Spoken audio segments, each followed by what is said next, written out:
This is Alex Lockridge. I'm the pastor at First Baptist Church here in Moorhead, Kentucky. And this is a conversation with First Baptist Church. With us today is our minister of music, Reverend Dr. David Gregory. David, we want to start with, where are you from? Where is home? Home for me is Manchester, Kentucky, which is in Clay County, southeastern Kentucky, and I grew up there. My family still lives there, and I still call that home. So what brings you all the way up here to Moorhead? I went to college, and after college, decided that I wanted to be a minister of music, and I went to seminary. After serving some churches, I went to seminary and did my seminary degrees, and decided then that I was asked to be the music librarian at Southern Seminary, and so I did that for 14 years. Applied for a job as a librarian at Moorhead State University, and was hired as a librarian at Moorhead State University. 3 weeks after I was hired, the dean of the library here retired, and I was moved into the dean's position. And how long have you been serving there? And I have been, now 10 years, I have been the dean of the library here. Well, great.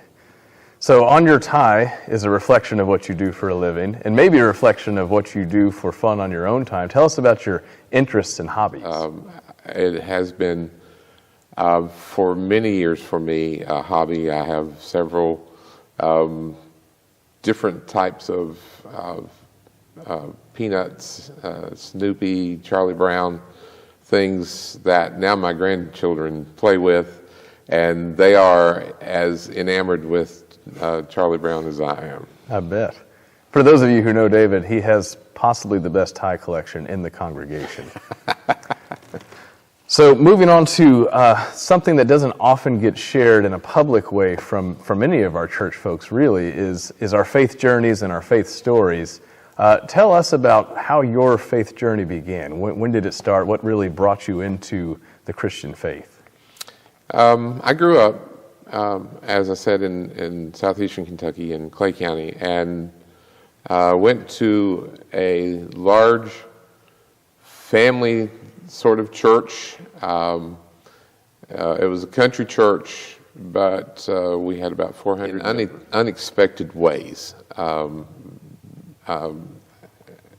It's almost unreal to me that God has brought me on the faith journey that I was on. I went to the University of Kentucky and began serving a church as minister of music and youth, simply because someone came to the BSU and said, "We need somebody," and I applied for that position and got it. For graduation present, my parents and grandparents provided me the funds to go to the Holy Land.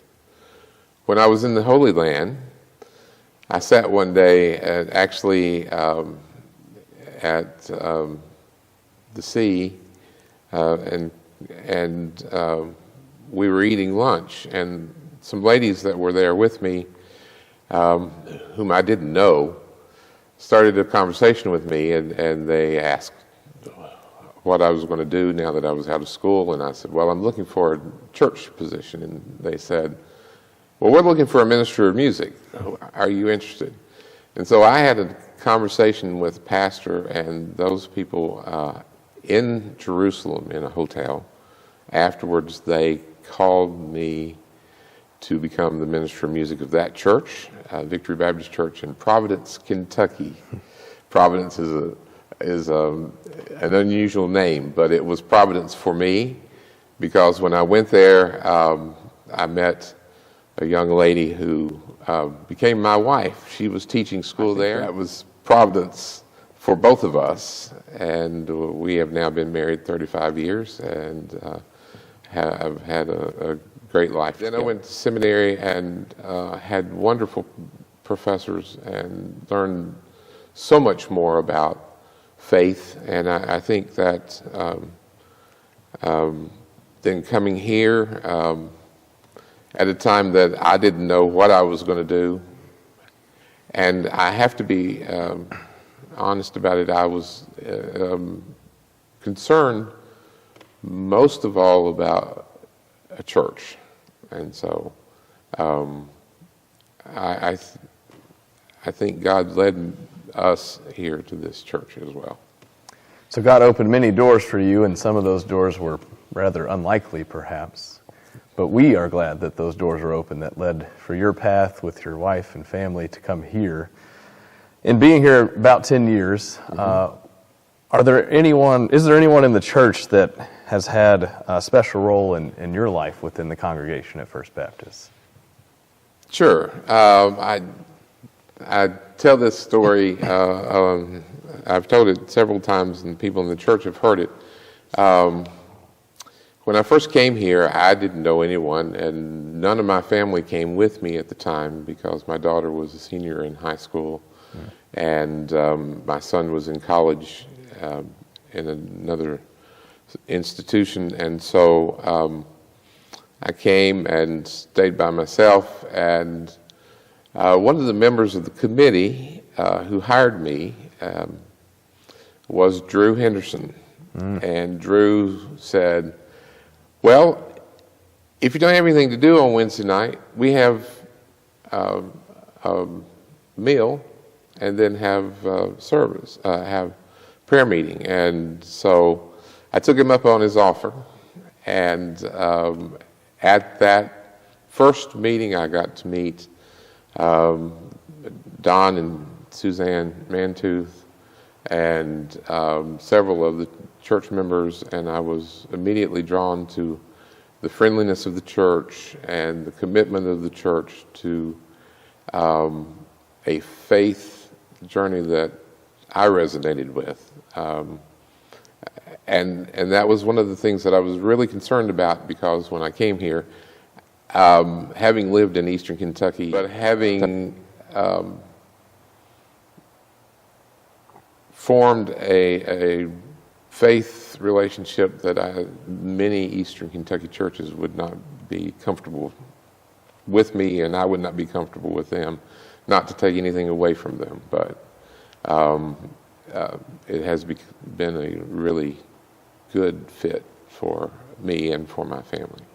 You've started down this road already a little. If you were talking to someone who is entirely unfamiliar with our church congregation, how would you describe us? What would you tell them about us? I think very important in that would be to say that this is a welcoming church. I've never seen it be unwelcoming to anybody, and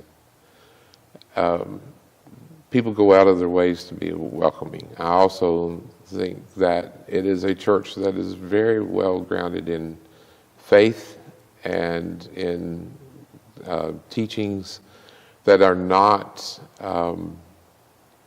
the teachings that are here are accepting and open to God's Spirit.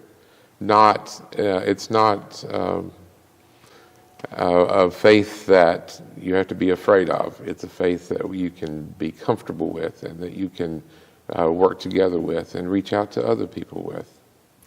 What is one interesting thing about you that most people don't know? Oh my. Probably most people don't know I grew up on a farm. I had to help raise tobacco, which I hated doing. I mentioned my grandmother. My grandmother would sit on the porch and she would say, because we had tobacco fields, and she would say, I always wonder if it's a sin to smoke, is it a sin to grow the tobacco? For me, it was a sin to grow the tobacco, because I did not like it. And the other thing is that when I was in high school and I took piano lessons, I would get up in the mornings at 5 o'clock and go slop the pigs, come back, take my shower, and then practice my piano before I went to high school. The other thing that, other two things that I'd like, that people probably don't know, several people don't know, that my father was killed when I was 4 years old in a mining accident, and my mother is a great woman of faith, and raised four of us, and then later married and raised two other stepchildren. And my mom, I helped her actually when I was in high school. I helped her get her GED. That's great. So.